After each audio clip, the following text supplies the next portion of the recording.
Hello, everybody. Here we go.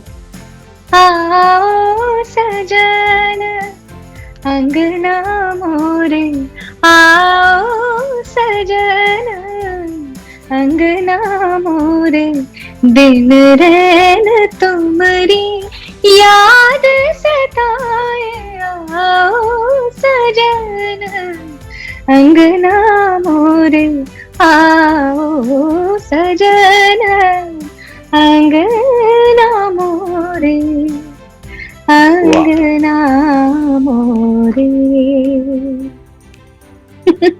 तो जब श्रेया घोषाल आपके साथ होती हैं तो आपकी हिम्मत नहीं होती कि शो को इंट्रोड्यूस खुद करें। शो तो जब श्रेया है तो उनके गाने से इंट्रोड्यूस होगा।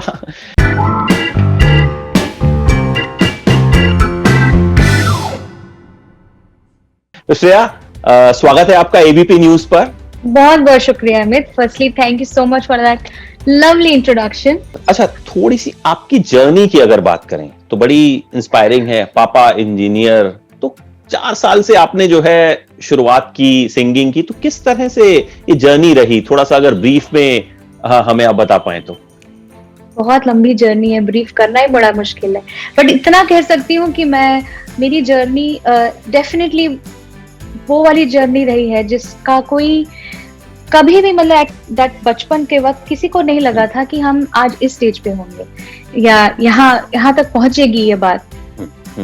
ये आई एम 84 बॉर्न, सो उस वक्त म्यूजिक हम जो सुनते थे, जिस तरह का म्यूजिक मैं I have heard growing up, and I was in a smaller town of Rajasthan, जहाँ मेरे dad, because he is a nuclear engineer, तो हमारा वहाँ पे बड़ा सा टाउनशिप था जहाँ पे हर इंसान साइंटिस्ट है या इंजीनियर है और कुछ एक आध डॉक्टर्स हैं। म्यूजिशियन, म्यूजिक की बात ही कहीं दूर दूर तक नहीं है। बट चूंकि मैं एक बंगाली फैमिली से बिलोंग करती हूँ, मेरी मम्मी बहुत अच्छा गाती थी। अभी गाना वो गाती नहीं रेगुलरली, बट उन्होंने मुझे म्यूजिक सिखाया। So it came to me naturally, and then from there my dad, just उनको ऐसा लगा कि ये मेरी बेटी में कुछ एक आवाज में बात है जो जिसके लिए मुझे करना है। तो पूरी कोशिश एक ही चीज के लिए लगी रही कि मुझे सिखाना है म्यूजिक। वो बहुत स्ट्रगल था टू लर्न म्यूजिक। फिर उसके बाद जो जो अपॉर्चुनिटीज आती गई, competitions, national level, state level, फिर वहां से सारेगामा हुआ। सारेगामा बहुत नया शो था तब, 1994 में शो रिलीज हुआ, मैं 97 में गई। पॉपुलर था जस्ट, और इतना पॉपुलर और इतना जेन्युइन शो था, क्योंकि बस म्यूजिक है और कुछ तामझाम नहीं, no drama, no back story, कुछ नहीं, right, nobody knows, you no.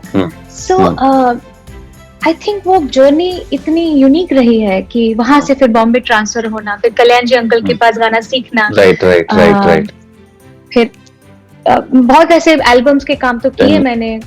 फिर देवदास जी, या तो फिर उस वक्त ऐसा नहीं हुआ था कि ऐसा एक लेबल सा आ गया था कि श्रेया क्लासिकल सिंगिंग ही कर सकती हैं और कुछ इस तरह का, और लेकिन फिर आपके गाने आए, जादू है नशा है, और फिर मतलब एक चेंज ऑफ थॉट हुआ लोगों के दिमाग में। जैसे पहले देवदास के बाद शायद एक इमेज ऐसी बनी कि नहीं, she can do only classical singing, तो इस तरह का आपको कुछ मतलब देवदास एक बहुत अलग तरह की फिल्म थी, और उस वक्त की भी जो दूसरी फिल्में थी उससे बहुत अलग थी। It was a period film, it was a costume drama, it was not set in the present, it was set in the past, right. तो उसमें जो जिस तरह की सिंगिंग की जरूरत थी वो बहुत चैलेंजिंग था।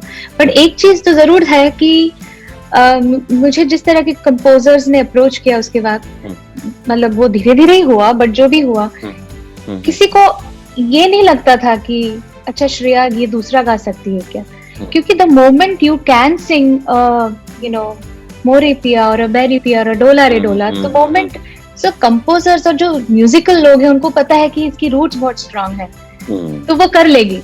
इवन दो मैं बहुत इमेच्योर थी, इवन दो मैं बहुत छोटी थी तब, बट वो ट्रस्ट मुझ में रखा उन्होंने। तो I was very fortunate to work with some really amazing people, जिनकी वजह से नए नए डिफरेंट गानों का और वर्सटैलिटी का दिखाने का मुझे मौका मिलता रहा।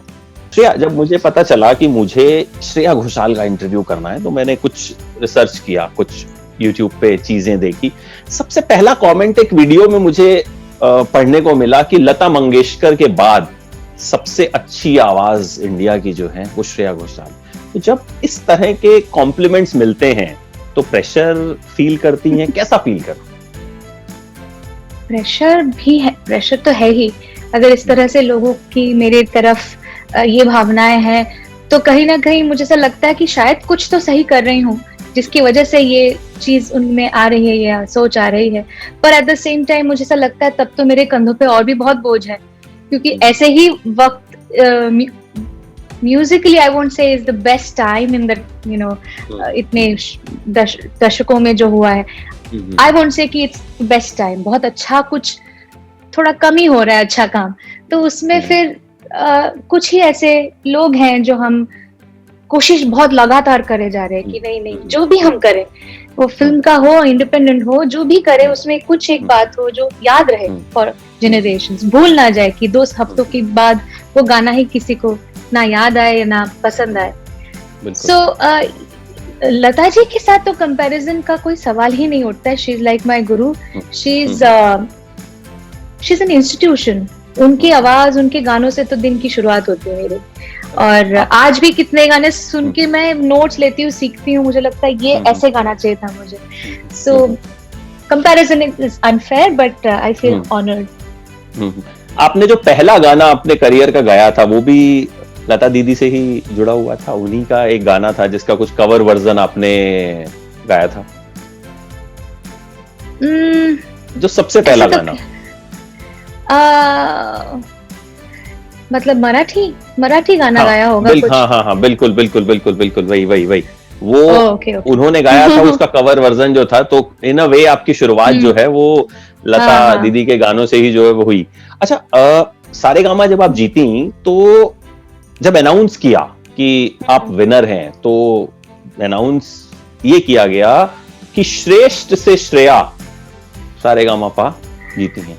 तो श्रेष्ठ अभी आपको लगता है बन गई हैं, इन द मेकिंग है, या क्योंकि हम सेल्फ एनालिसिस जो हमारा होता है ना वो सबसे इंपॉर्टेंट होता है, तो श्रेया घोषाल खुद को कहां देखती हैं कि अभी श्रेष्ठ आना बाकी है? मैं अपने आप को कभी इस तरह से देखती ही नहीं हूँ, मतलब वो थॉट कभी आता ही नहीं। और वो श्रेष्ठ वाली बात जो है वो आपने जिस चीज का जिक्र किया वो मैं बहुत छोटी थी तब, और तब ये रियलिटी शो का पूरा माहौल ही नहीं था, सारेगामा पा भी नहीं था, सारेगामा था, सारेगामा था। Sonu Nigam used to host it and Anil Vistar ji ने ये अनाउंसमेंट जी एग्जैक्ट यही लाइन बोली थी। और मुझे इस बात का आई फील सो ब्लेस्ड कि मैं उनसे मिल पाई। मतलब he is the one of the four fathers of our music, Hindi film music, one of the first composers.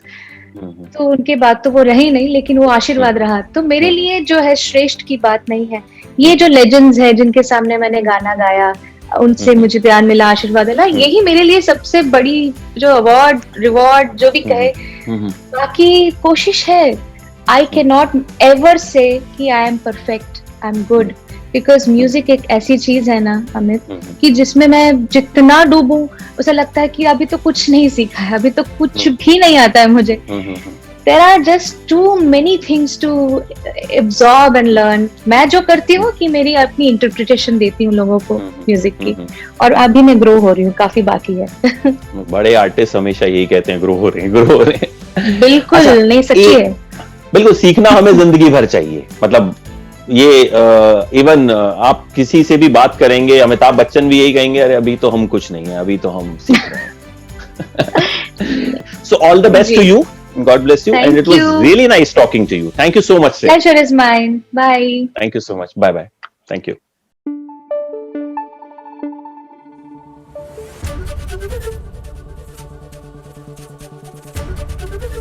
ABP News आपको रखे आगे।